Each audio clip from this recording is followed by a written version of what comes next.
I am Krishna Vamsi. Today we will discuss about Telugu compulsory paper. మనం 4 రోజుల క్రితం English compulsory paper discuss చేసాము. So ఈరోజు Telugu compulsory paper discuss చేద్దాము. So ముందుగా ఒకసారి లైక్ చేయండి. ఓకే, ఒక లైక్ చేస్తే మీకు ఏమైనా డౌట్స్ ఉంటే కామెంట్ సెక్షన్ ఇప్పుడే అడిగండి. ఓకే, సో నేను ఇన్ని రోజులు వీడియో చేయలేదు, ఒక 5-6 డేస్ ఏమో అవుతుంది, హెల్త్ బాగాలేదు. సో సమ్ ఇష్యూస్ వల్ల ఇంకా చేయలేకపోయాను. సో ఇంకా చేస్తాను. చూడండి ఒకసారి తెలుగు కంపల్సరీ పేపర్స్ ఖచ్చితంగా హెల్ప్ అవుద్ది, అసలు హెల్ప్ అవ్వకుండా ఏమి ఉండదు. చూడండి తెలుగు పేపర్ వచ్చేసరికి ఇది 300 మార్క్స్, ఇది తెలిసిందే కదా. గుర్తుపెట్టుకోండి ఎన్ని మార్క్స్, టోటల్ మార్క్స్ మీకు మళ్ళీ చెప్తున్నాను, ఎవరైతే వినలేదో వినండి ఒకసారి. 300 మార్క్స్ రావు. ఓకే, దీంట్లో మనకి 75 వస్తే మనకి క్వాలిఫై అయినట్టు. 75 మార్క్స్ రావాలి 300కి. సో ఇది 75 వస్తే మనం క్వాలిఫై అయినట్టు ఈ లాంగ్వేజ్ పేపర్లో. సో ఇప్పుడు దాని ప్రాసెస్ ఎలా ఉంటుందో చూద్దాం. చూడండి, ఫస్ట్ ఎలాగో ఎస్ఐ ఉంటుంది, అది చూడండి. ఇక్కడ వ్యాస రాయమంటాడు, వ్యాస రచన అంటే ఎస్ఐ రాయమంటాడు 100 మార్క్స్కి. వీటిల్లో ఒక ఎస్ఐ రాయాలి మనం. భారతీయ చట్టం ఇంకేవో ఇచ్చాడు, జాతీయ విద్యా విధానం 2020 పేపర్ ఇది. సో నేను డౌన్లోడ్ చేశాను. సో ఈనాడు పకర్ ఆర్టిఫిషియల్ సమ్ ఏదో ఇచ్చాడు. ఓకే, దీన్ని శ్రద్ధగా చదివి దిగు ఇచ్చిన ప్రశ్నలకు సరైన సమాధానం స్పష్టంగా రాయండి. సో ఇది 60 మార్కులకు ఉంది. అంటే పారాగ్రాఫ్ ఇచ్చాడు, క్వశ్చన్లు ఇచ్చాడు. సో ఇదిగో పారాగ్రాఫ్ క్వశ్చన్లు ఇచ్చాడు, మనం ఆన్సర్లు రాయాలి వాటికి. సో అది అర్థమైంది కదా. నెక్స్ట్ దీని 3వ వంతు, అంటే ఇదంతా ఒక రకమైన పేరా. ఇదంతా ఈ పేరాలో కనీసం ఒక 700 వర్డ్స్ ఏమి ఉంటాయి. దాన్ని మనం 1 థర్డ్ కన్వర్ట్ చేయాలి. 1 థర్డ్ అంటే సో దీనికి ఎంత వస్తుంది, ఒక 200 వర్డ్స్ అలా వస్తాయి. దాని కింద షార్ట్ చేసి రాయాలి మనం తెలుగులోనే. ఓకే, నెక్స్ట్ వచ్చేసరికి దీన్ని ఇంగ్లీష్లోకి మార్చాలి. ఆ తెలుగులో ఉన్నది ఇంగ్లీష్లోకి మార్చాలి. ఓకే, ఇప్పుడు దీన్ని తెలుగులో ఉన్నది ఇంగ్లీష్లోకి మార్చాలి.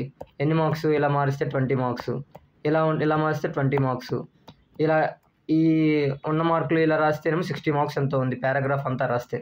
ఓకే, చూడండి ఇంకెక్కడి నుంచి మొత్తం గ్రామర్ పార్ట్ ఉంటుంది. సొంత వాక్యాలు రాయటం, కాకతీయం, ఇంకేవో ఉన్నాయి ఇక్కడ. ఓకే చూడండి, అడవి, ఏనుగు, తమ్ముడు, సమ్మి ఏదో ఉన్నాయి. మనం ఇంకా గ్రామర్ పార్ట్, ఇదంతా గ్రామర్ పార్టే. ఏముంది, తప్పనిసరి పరిస్థితులను, ప్రకృతి వికృతులు, వ్యతిరేక పదాలని, ఇంకవే ఇవి గ్రామర్ పార్ట్. 10 మొత్తం 40 మార్క్స్ ఉంది గ్రామర్ పార్ట్. ఓకే, 300లో 40 పోతే 360 ఉంటాయి. 360లో 100 ఎస్ఐ, ఇంకెంత 160 ఉంటాయి. 160లో మనకి 60 మార్క్స్ మనం కన్వర్షన్ చేసినవి, ఇంకో 20 మార్క్స్ మన ఇంగ్లీష్లో కన్వర్ట్ చేసింది, ఇంకొక 20 మార్క్స్ ఏమో మన ఇంగ్లీష్ నుంచి తెలుగు కన్వర్ట్ చేసింది. ఓకే, 60 మార్క్స్ ఏమో దేనికి సంబంధించినవి. మనం పారాగ్రాఫ్ ఇస్తే క్వశ్చన్లు ఇస్తాడు, దానికి ఆన్సర్లు రాయాలి. సో ఇంతే, తెలుగు కంపల్సరీ పేపర్ కూడా ఆల్మోస్ట్ ఈజీయే. మనం దీన్ని ప్రాక్టీస్ చేయాల్సి ఉంటుంది. ఎవరైతే తెలుగు రాదు అంటే ఇంగ్లీష్ వచ్చి ఉండి తెలుగు రాలేదో వాళ్ళకి కష్టమైపోద్ది ఇది. లేదంటే తెలుగు వచ్చి ఇంగ్లీష్ రాకపోతే కష్టమైపోద్ది. ఇక్కడ చూడండి, మీరు అనుకున్నట్టు అంత ఈజీ ఏం కాదు. ఇక్కడ దీన్ని ఇంగ్లీష్లోకి మార్చాలి, తెలుగులోకి మార్చాలి చదివి. మళ్ళీ ఇక్కడతో ఇది అయిందంటే లేదు, మళ్ళీ ఇక్కడ దీన్ని తెలుగులో ఉన్నది ఇంగ్లీష్లోకి రాయాలి మనం. సో దట్ మచ్ ఆఫ్ మనం ప్రాక్టీస్ కావాలి కాబట్టి ప్రాక్టీస్ చేయాల్సి ఉంటుంది. ఎవరైతే ఇబ్బంది పడుతున్నారో లాంగ్వేజ్ ఇష్యూ వల్ల చాలా జాగ్రత్తగా ఉండాలి.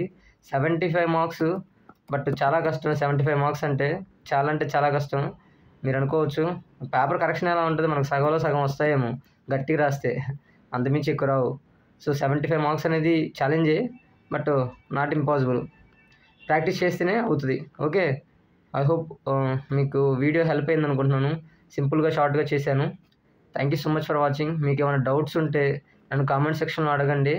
నేను ఇంకొక రేపో ఎల్లుండో నేను చిన్న హెల్ప్ కోసం, బిగినర్స్ కోసం ఒకటి చేయాలనుకుంటున్నాను. ఓన్లీ ప్యూర్లీ బిగినర్స్ కోసం. అది నేను చెప్తాను. నేను ఎల్లుండి నుంచి ఇప్పుడు వీడియో చేసి మీకు నేను చేయబోయేది చెప్తాను. బికాజ్ నాకున్న తెలిసిన కొన్ని ఇష్యూస్ నేను మీకు చెప్తాను. మీకు కొంచెం క్లారిటీ వస్తుంది. ఏదైనా కొంచెం అనుభవం ఉంది కదా, కంపేర్ టు ఏమీ తెలియని వాళ్ళకంటే కూడా. సో హెల్ప్ అవుద్ది మీకు ఎంతో కొంత. So that's how. Okay, thank you so much for watching.